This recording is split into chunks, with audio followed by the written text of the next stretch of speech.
Welcome back to season 5 of GRS University. I'm Molly Licea, and today we are going to talk about some of those common issues we see with people starting off and how you can fix them. Let's go.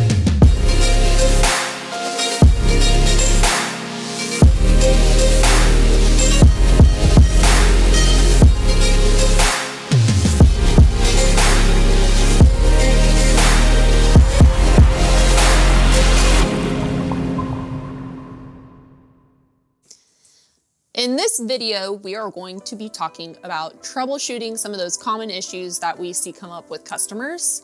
The first being the air pressure you have coming into your machine. You want about 50 pounds of air pressure coming into the machine. Going off of air pressure, we also want to talk to you about how much air pressure you have for tuning your handpiece. Just because you give it more pressure does not mean that it's going to hit harder. It's actually going to mess with the effectiveness of your handpiece. So when you go to tune your handpiece, we want you to turn the pressure all the way down, and then you're slowly going to open it up until you hear it rattle like that. Okay? And then you're going to just go a little bit further, just a little, until it stops. And that's right where you want to be. Now, when you switch hand pieces, it's going to require a different amount of pressure.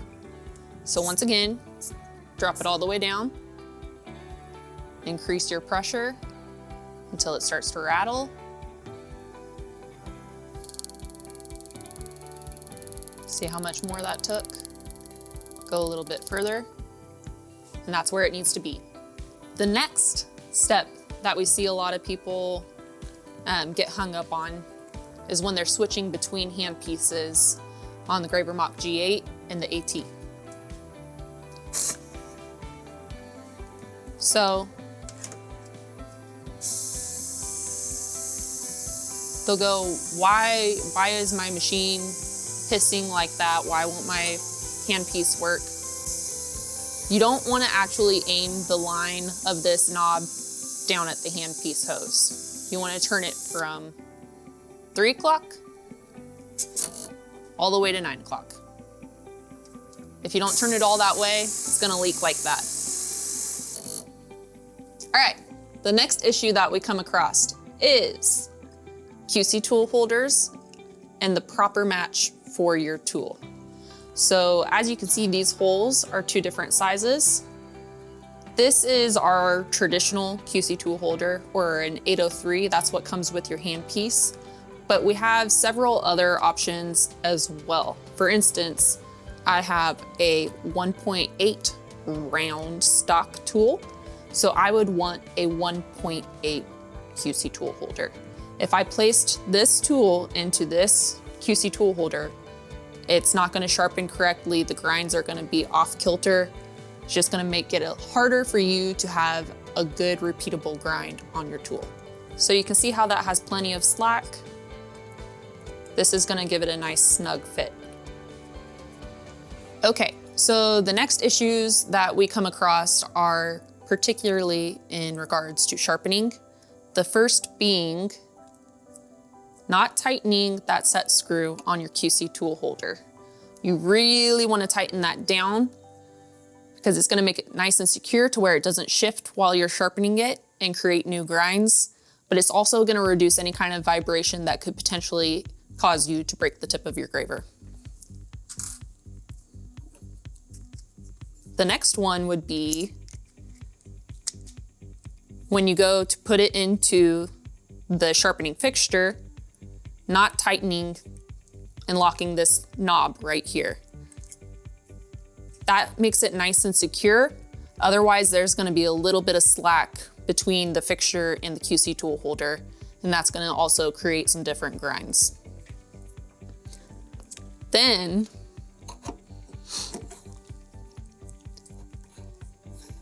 when you go to tighten down your tool post knob,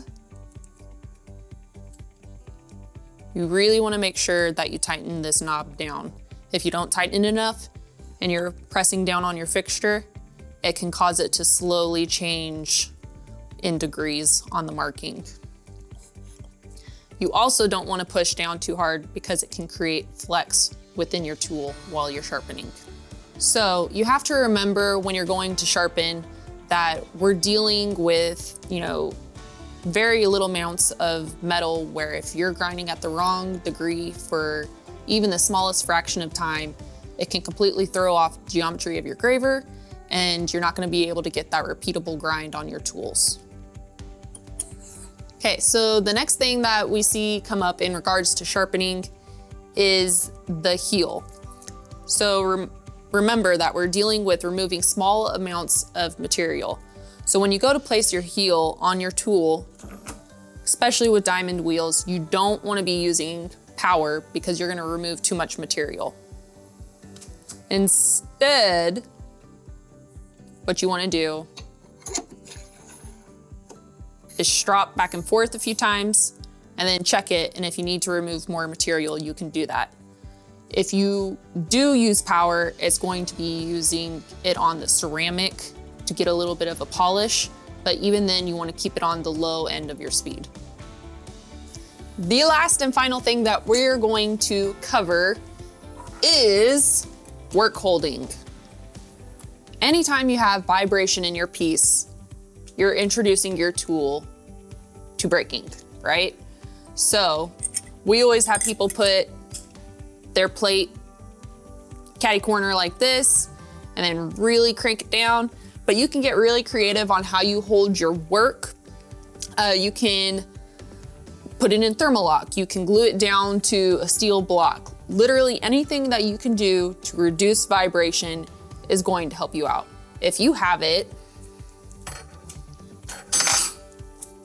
loose like so,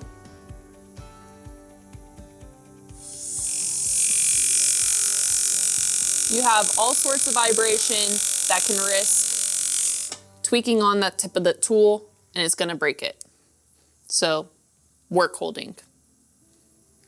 That's all. Those are our tips. Hopefully that helped you out a little bit and it'll get you started on the right foot if you're having some issues. Today's suggested Instagram user is Corky Bolt and Jewelry. Corky is the founder of the Metalsmith Society, which is another page that you can go check out. She is awesome about offering tips and tricks and different tools that you can use. She's another one that's gonna get you started off on the right foot. Really good resource, so go check her out. If you wanna be our suggested Instagram user, then tag us at GRS Tools on your next post. And then you need to go like all of the social media platforms that we have. Please and thank you. Come back for episode 2. Thanks, bye. That's all.